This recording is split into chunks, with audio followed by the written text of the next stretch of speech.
geldin diyoruz kendilerine. They're saying welcome to Turkey. Oh, thank you. Thank you. Neden Türkiye'yi seçtiler? Onu soralım. Türkiye'deki yatırımcılara ne vaat ediyorlar? Diğer borsalardan farkları ne olacak? So, like, why did you choose the Turkish market? What are you offering to the Turkish investor? And like, what's your differentiator to the competition here? Yeah. So I'll answer that first one as well. So my name is Nicolas Cary. I'm the co-founder of blockchain.com. We're one of the oldest cryptocurrency companies in the world. So we've been doing this since 2011. And over the last decade, we've seen a lot of activity in Turkey on our cryptocurrency wallet. So the blockchain wallet is the most popular wallet in the world. We wanted to offer a world-class exchange with full Turkish banking to our customers here. And that's why we launched the cryptocurrency exchange, the blockchain exchange. Nicolas Cary, blockchain'in kurucularından. Blockchain dünyanın en eski kripto para firmalarından bir tanesi. İşte 11 senedir pazarda faaller. Dünyanın en popüler blok zincir cüzdanını üreten firma. İşte bugün 50 milyona yakın insan kullanıyor. Hani bu kuvvetimizi Türkiye'deki potansiyelle birleştirmek için buraya geldik diyor. Evet. Peki blockchain teknolojisini duyduğunda ilk neler hissetti? What did you feel when you first heard about blockchain, the tech? That's a good question. So I've worked in startups my whole career and built technology companies. And the first time I heard about blockchain technology, I knew that it would change the way we think about money. And so I had to spend the rest of my life working on it. And for the last 10 years, I've been traveling all over the world, meeting with communities of people and talking more about why we think blockchain technology will be a better form of finance for the whole world. Ben zaten hep startuplarda, teknoloji firmalarında çalışıyordum. Tabii blockchain'i ilk duyduğumda kafama yatmadı ama sonra araştırınca neye yaradığını, potansiyelini fark ettim ve yani bu işe bağlandım. Şimdi son 10 senedir zaten ülke gezip blok zincir teknolojilerin hayatımızı nasıl geliştirebileceğini, insanlar nasıl özgür parayı tutabileceğini anlatıyorum diyor.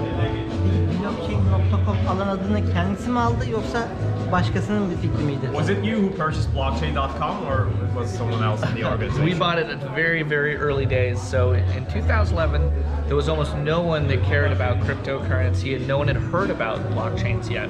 And so we got the domain where we're very, very young as a company. And that was a very good decision and we're very fortunate to have that. 2011'de kimsenin kripto paralardan haberi olmadığı için hani o zamanlar biz de bu ismi kullansak diye aldık. O zaman kimse ilgilenmediğinden boşta bir domaindi diyor. İyi ki de almışız, bugün çok işimize yaradı. Öyle diyor. Şu an satmak isteseler ne kadara satarlar? How much would it cost for you to sell the domain? Very expensive. Lots of Bitcoin. Yeah, what's the market valuation of blockchain? So maybe we can also mention that. So yeah, we're a privately held company, and so we're not listed on an exchange, for example, in a public way. But we're one of the most valuable privately held companies in the world today. And you can look at the metrics we do have, which are the 45 million users, the domain we own, and also the worldwide footprint of usage of our products. So we're really excited about continuing to build a company that will have endurance and viability for a long time. Halka açık bir şirket olmadığımız için işte şirket değerlemesi üstüne net bir rakam veremem diyor ama zaten dünyanın özel olarak sahibi olan halka kapalı şirketler arasındaki en değerlerden biriyiz. Bunu da rakamlarımızdan anlayabilirsiniz diyor. Yani 45 milyon tane müşterisi var. İşte bu işe ilk giren adamlardan biri, kurumsal iş yapıyorlar, bireysel yatırımcıları, borsaları var falan. O yüzden çok iyi, kuvvetli pozisyondayız. Türkiye'deki üye sayısı kaç ve 2020 yılının sonuna kadar ne kadarlık bir üye hedefliyorlar? How many users do you have currently in Turkey, and like, do you have any goals for 2020? So I'll handle the second question first, and actually maybe Sarah can jump in on some of the community goals since we've answered good questions. But go ahead. We have a number of goals as a company. Growing the exchange is really important to us, and making sure that people who sign up deposit and trade quickly to make that process very easy. We've seen a lot of Turkish users from our wallet immediately linked to the exchange and trade there, but we're interested in new people in the Turkish market joining, which is why we're doing a lot of the events here. Yani işte pazarlamanın başı olduğu için Serra onun cevaplaması daha doğru olur diye mikrofonu ona verdi Nick. birden fazla hedefimiz var dedi ve bunların hepsi aslında çok rakamsal hedefler değil. Yani bizim esas amacımız Türk insanlarının kolay bir şekilde kriptoya ulaşması, birbirlerine kripto para göndermelerini kolaylaştırmak dedi. Halihazırda cüzdandan çok fazla müşterimiz olduğu için borsaya açınca ve bunlar arasında entegrasyon olduğu için hepsi zaten borsa müşterisi oldular.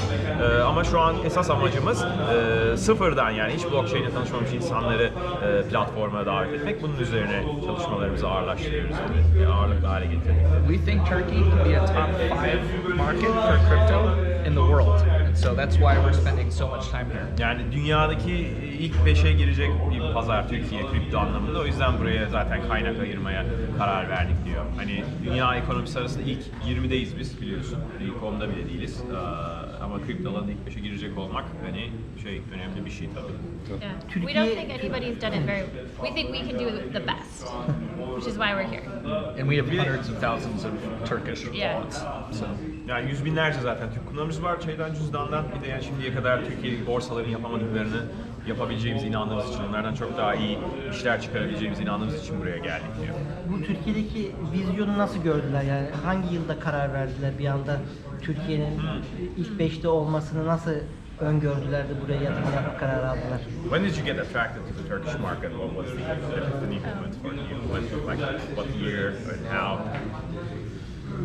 I think we've been following the Turkish market since I would say 2017, and have been sort of watching to see adoption grow. And we've been working on a banking partner for the last 2 years since then. Ya işte Türkiye'yi 2017'den beri takip ediyoruz. Son 2 senedir de zaten buradaki faaliyetimizi geliştirmek için partnerliklere başladık, çalışmalarımızı sürdürüyoruz. Şu an tüm bankalarla para yatırma, çekme işlemi yapılabiliyor mu? Bunu ben cevaplayayım. Tüm bankalardan blockchain'e para gönderebiliyorsunuz, tüm bankalara paranızı çekebiliyorsunuz. Bizim şu anda tek bir bankayla burada entegrasyonumuz var ama biliyorsunuz havalede istediğin banka istediğin şeyi yapabilirsin. Bu bankacılık entegrasyonlarının da devamı gelecek yani. Hani piyasaya hızlı girmek için bir tanesiyle başladık. Devamı için çalışmalarda Ya şu an şu an bir banka var, doğru mu? Bir tane banka var, evet. Devamı gelecek ama ilk olarak Binance'dan önce bunu gerçekleştirdiği için Tabii. tebrik ediyoruz kendilerini. They're congratulating you because you beat Binance in the market. So. thank you. Alright. Ve son olarak da fazla da vakitlerini almak istemiyorum.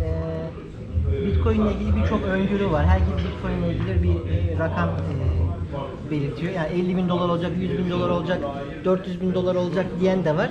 Yani önümüzdeki 2020 yıl için kendilerinin Bitcoin bir hedefleri var mı, kafalarından geçen bir rakam?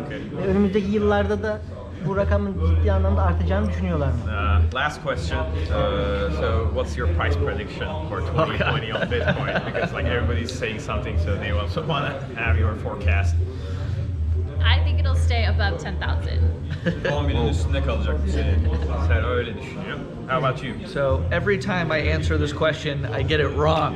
course. So, but I'm always too low. So, my view is that we have a lot of work to do as a community to get more people to adopt cryptocurrency. And if we all explain why it's a better form of money, why it's a harder asset, and why it's useful in the age of the internet, it will definitely become more valuable. And the other thing that's really important about 2020 is the halvening is going to occur this summer, where the number of Bitcoins that come into circulation drops by 50%. So right now you've got all-time high on hash rate, high number of transactions happening on the Bitcoin blockchain, a lot of global macro instability. These are very good conditions for a market like cryptocurrency and specifically Bitcoin. So I don't know what's going to happen, and if we work really hard, maybe the price will go up. But at the end of the day, we really just want to get more users to understand it, and I think the Turkish market is really important for that. And try other cryptos. Yeah. Cool. Sen bu soruyu ne zaman cevaplasam tutturamıyorum. Zaten genelde altında kalıyorum piyasaların dedi. Ama bu sene yükselmesi için bütün dinamikler elimizde hazır dedi. Yani hash rate şu an rekor seviyelerde Bitcoin'de. Ondan sonra Bitcoin Network üstünde yapılan işlem sayısı şu an rekor seviyelerde. Onun üstüne bir de yazın halving gelecek. Madencilik ödüllerinin yarılamasıyla arz azalacak. Bir de bununla beraber makroekonomi, dünya stabil bir halde para bolluğu var. Bunların hepsi bir arada piyasayı yukarı taşıyacak. Burada en önemli dinamik aslında içeri giren insan sayısı. Ne kadar çok insan kriptoya girerse o kadar fiyat artıyor. Biz de zaten blockchain olarak bunu misyon edindik. Yani Türkiye'ye gelmemizin de bir sebebi yeni insanları bu teknolojiyle Yine tanıştırmak. son soru diyeyim o zaman da. Kendilerinin Bitcoin dışında hangi altcoin'lere yatırımları var? What other investments do you have apart from Bitcoin? Any altcoins you? So, I don't really give investment advice. Generally, I explain to people that it's really important they personally understand why these things are useful, and if they believe they have utility and scarcity, then they'll have a price. Now, we offer on the blockchain.com platform 36 different trading pairs. These have been vetted by our technology team and our regulatory team, and we have a lot of confidence that those projects have stability.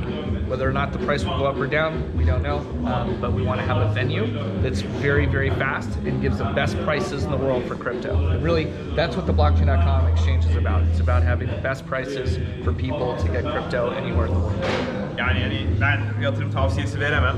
Bunda herkes her yatırımcı kendi kararını kendi vermeli. Ama biz blockchain olarak şu an 36 çiftte işlem görüyoruz ve bu coinleri çok büyük titizlikle seçiyoruz. Yani teknolojilerini test ediyorlar, kontrol ediyorlar. İşte iş geliştirme ekiplerini kontrol ediyorlar. Yani inceleyip sık dokuduğumuz coinleri satıyoruz. Yani bunlar arasında akıllarına yatan bir şeyleri girebilirler. Blockchain'in zaten en büyük esprisi herkese en makul fiyatlarda, yani evrensel fiyatlarda bu coinleri pazarlayabilmek için alıp satmaları sağlamak. Görüşünü alalım. And what about you? I've invested in everything that we have on our platform.